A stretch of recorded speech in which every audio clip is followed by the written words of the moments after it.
This video might be the most interesting one I've ever made. You might want to sit down for this one.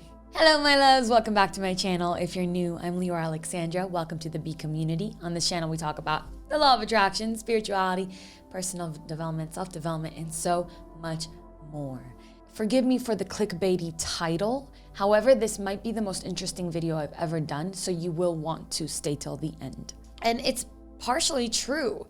Obviously, law of attraction content is not stopping anytime soon. It's still coming in hot on this channel. I haven't stopped making it, but that's not exclusively what I do anymore, and there's a reason for that. And that's been the case for at least a couple of years now. There's a specific reason for it. And so today I wanted to explain to you why. What's my reasoning and the journey I had during the last 2 years when it comes to manifestation, because it's changed a lot. Before we get started though, I just want to give a quick shout out to our sponsor, Audible. Audible, thank you for sponsoring this video. Audible is the leading provider of spoken word entertainment, all in one place. Audible has the largest selection of audiobooks ranging from bestsellers to new releases to personal development books to fiction, fantasy, everything you could possibly want is on there. They even have audiobooks and programs that put you to sleep or that teach you meditation and exercise and podcasts as well. So I've been an Audible member for years. You guys know that before I started working with them. I use that app more than most apps on my phone. And as an Audible member, each month I get to select a new premium title, and I also get access to Audible originals. So I listen to Audible every time I go on a walk. I like to go on long walks. I like to do 10,000 steps a day, and I need a good audiobook to spark up inspiration and motivation while I do it. I also love to listen to an audiobook while I'm cleaning the house or while I'm commuting. So I'm using my time really wisely. So right now, as I'm going through this journey of dating, right? I'm listening to an incredible book that's giving me a lot of insight, a really valuable insight on dating. And my therapist recommended it to me, and I want to recommend it to you because now that I finally took the plunge and started listening to it, it's really amazing. It's called Wired for Dating. It's been teaching me how to understand how we are attracted to somebody and what falls under attraction and what to look for in a partner, and also how to vet a partner. It's filled with incredible insight, and it's not anything like cliche like you would think a dating book might be.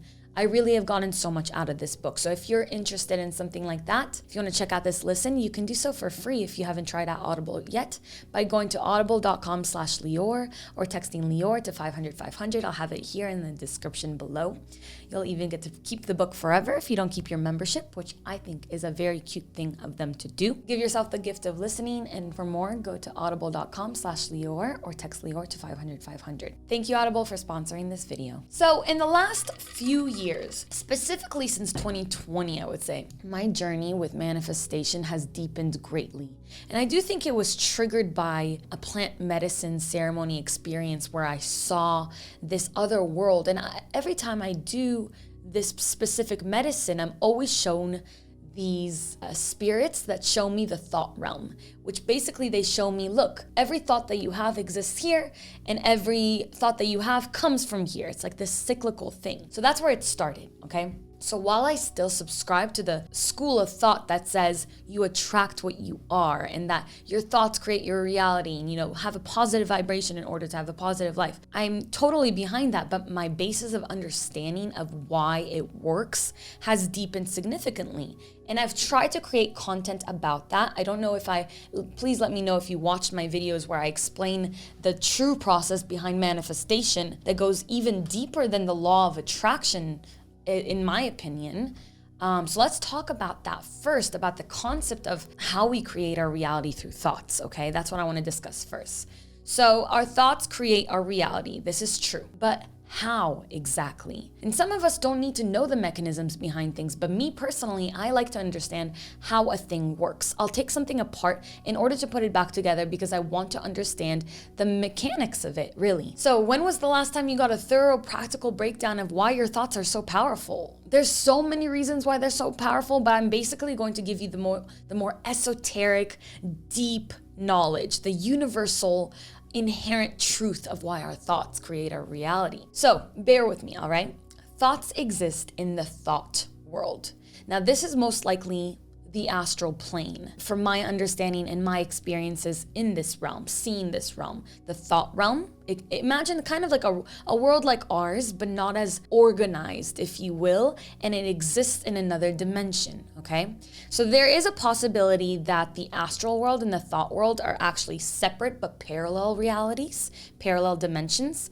But for all our intents and purposes, we can just look at these as one and the same. It's basically this realm where everything exists, okay? And now I'm going to call it something different later on. I'll explain. So every thought that can be thought, every imagination, all imagination exists in this realm. All thoughts that come from all dimensions exist as thought forms in this realm. So imagine us as human forms, right? We're human beings. Thoughts are thought forms, thought beings, okay? Same thing, just different makeup, different dimension, different reality, okay? So when you have a thought, it's either going into the thought realm or it already exists in there and you simply manage to channel it or to tune into it. I am not sure how to really know what is what. From what I understood, it's just like a cyclical thing in which it's both our idea, but also it comes from there because everything already exists there, okay? So if every thought exists, then every thought can be made physical. And that's why in Law of Attraction, we say, yes,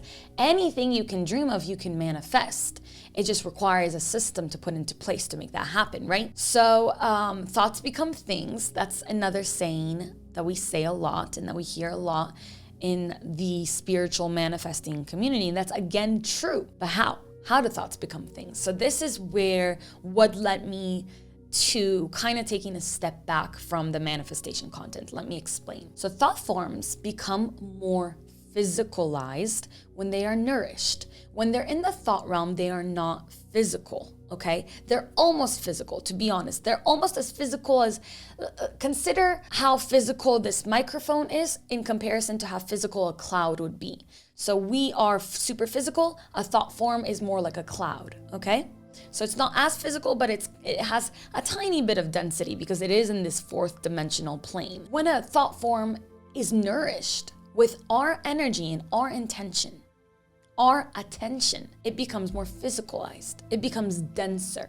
It becomes more real, which really makes it more three-dimensional, okay? So energy and emotion are the food and water and also the currency of thought forms of the thought realm. So any thought fed with enough energy and emotion, and those can be negative and positive emotions, but positive ones do tend to be more powerful, it seems, and positive thought forms do also tend to be more powerful, which it's an interesting thing. I'm not sure why it works that way. Things aren't all equal at the end of the day. So any thought forms fed with enough energy and emotion will begin the process of crystallization, okay?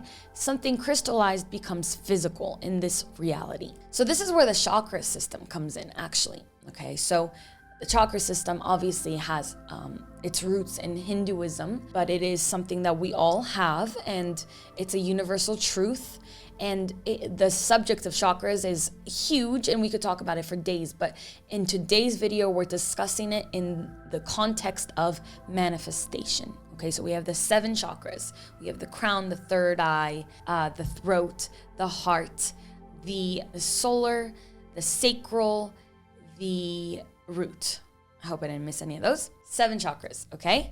And the top 3 chakras are the more spiritual ones. The heart is the bridge between the spiritual and the physical, and the bottom 3 are the physical chakras. So in order for anything to be manifested in the physical world, it has to go through a process that I have taken to calling degradation. And I say that because when I saw how things come from the thought world into the physical world, to me, it looked like a degrading of its perfect essence, of its idyllic essence, and it becomes denser and denser until it becomes physical, and sometimes that's a clumsy thing, okay? I changed how I think about it though, so just bear with me. Because admittedly, degradation does have a negative connotation, which is what ended up leading me to lessening the manifestation content. So it degrades until it becomes physical, goes through this process, right? It becomes more and more dense, and the more it is fed with our energy, with our attention, with our emotion,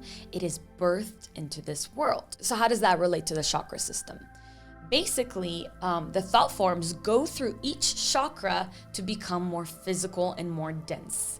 So it comes in, the thought form comes in through the crown, and it makes its way through each chakra, passing the heart chakra, the bridge between the spiritual and the physical. And then eventually it is birthed, just like a child comes out of the womb, out of the vagina.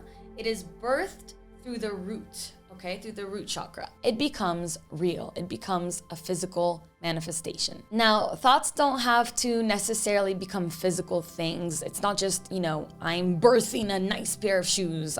It could also be your soulmate, or a feeling, or an experience. It could be anything, because everything begins as a thought, right? I would eventually end up understanding is actually the realm of potentiality, the realm of possibility, not just the thought realm, the astral realm, which has kind of this dark shadow world vibe to it, okay? Now, you know that I don't just teach law of attraction and manifestation, obviously. I talk about meditation, self-healing, and a whole other host of spiritual and mystical topics. So that's why one of the things I've always studied, I've always thought about, I've always worked on and held in high regard is the concept of enlightenment. Okay? Now, enlightenment can happen in several different ways. Enlightenment comes from the grace of God, right? You just one day wake up enlightened, and you're supposed to be an enlightened person here on earth, or you leave your physical body.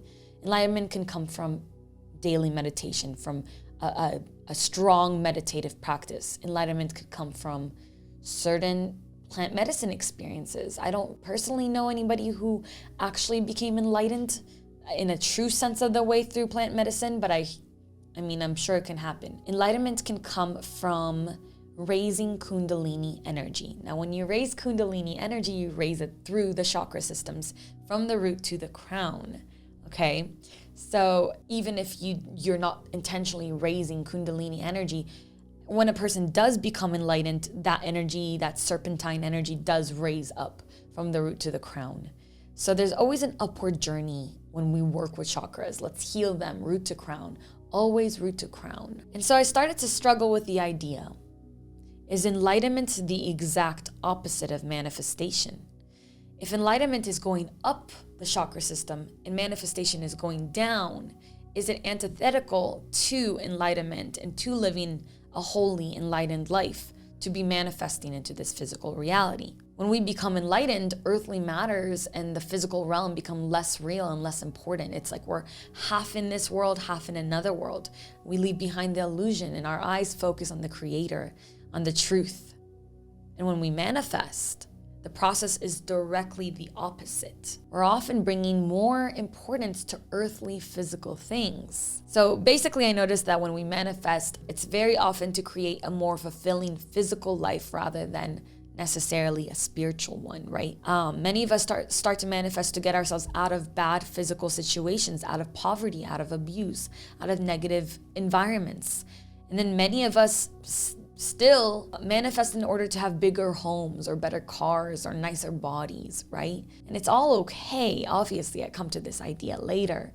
But to me, it was like, why are we paying so much attention to the physical, to the earthly, when we're working on being enlightened, on being extraterrestrial, right? So I did go through a phase where rather than manifesting things in my life, I decided to focus only on prayer, on meditation, and connection with healing, with the divine, with stillness, with inner peace, which was beautiful. It turned out that I was missing a crucial piece of the puzzle. And I'm sure you're with me right now. And I'm sure that you might even be feeling a little bit concerned that you won't become enlightened if you manifest. But don't worry, because my awakening deepened even more. And I realized that what I was worried about, what I was afraid of, was silly and benign. And there's a lot of reason for that. So during meditation one day, this knowing came over me, and I started to realize and remember my role as a creator. I was created, as we all were, by the Creator, in the image of the Creator, to create. We were given these abilities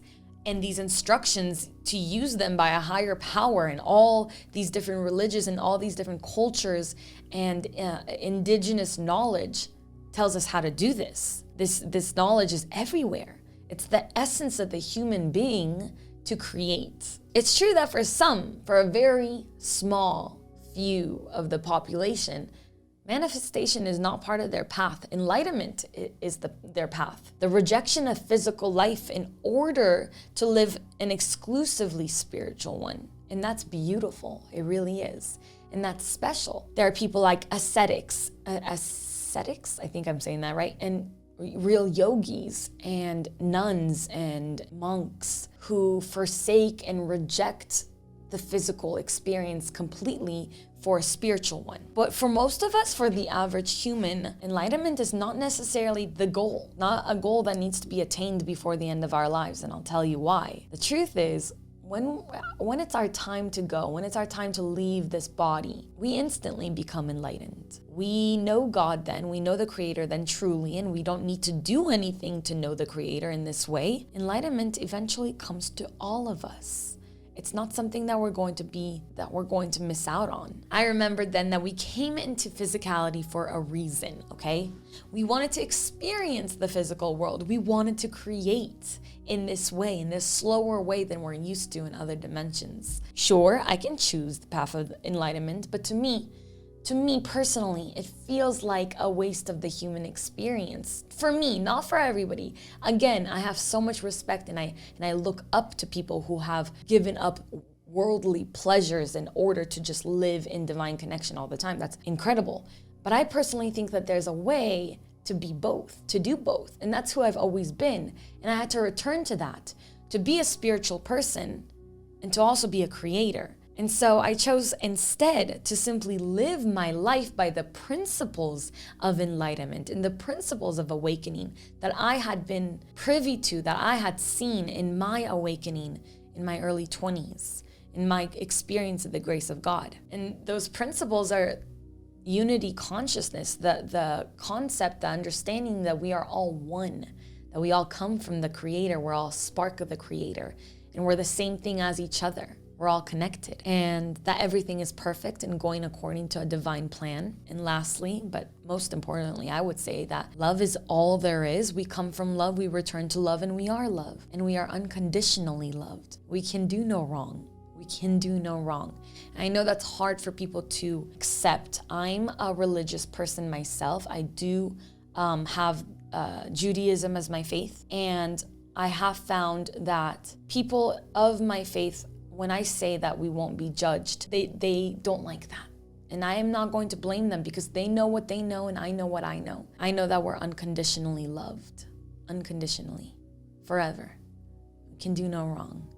And I know how that feels for most of us, right? That's like a relief. Suddenly you take a sigh of, that feels good, that feels safe, that feels comfortable. Because it's the truth and you know it deep down. So in this way, I get to be both spiritual and physical, like we all want to be, right? Which is exactly what we are. We are infinite, vast, spiritual consciousness, borrowing material vessels from the earth for just a short amount of time. So let's enjoy the creative process while we're here. I also realized through this experience that the thought world is not a negative place. I kind of had this negative connotations of it, of like these things that want to come into manifestation and they'll get attached to one of us, but it's not necessarily the case. Thoughts are like collaborators. They want to become manifest, but they'll only go to the person that they'll help out the most. Thoughts aren't being degraded in order to be physicalized. They are being crystallized, which is a much more beautiful way to look at it and to understand it. So in summation, manifestation is an art. It's an inherent ability and it's beautiful. It's a birthright for all of us. Not one of us has more access to the realm of potentiality than another. It is an equal playing field. As I wrote my notes for this video, I was sitting here in my sunroom and an orange cardinal landed on the edge of my little sunroom window. It was so beautiful. I'd never seen one before. And so I looked up its meaning spiritually because I just wanted to know. Sometimes it's interesting to see what people say online. And what do orange cardinals represent according to my quick Google search? Manifestation. There's no such thing as a coincidence. That's it for me today, my loves. I hope you enjoyed this video because I really enjoyed making it. I love you so much. If you like this video, please give it a thumbs up. Comment below your thoughts, your requests, your whatever. If you want to have a conversation about this, let's talk.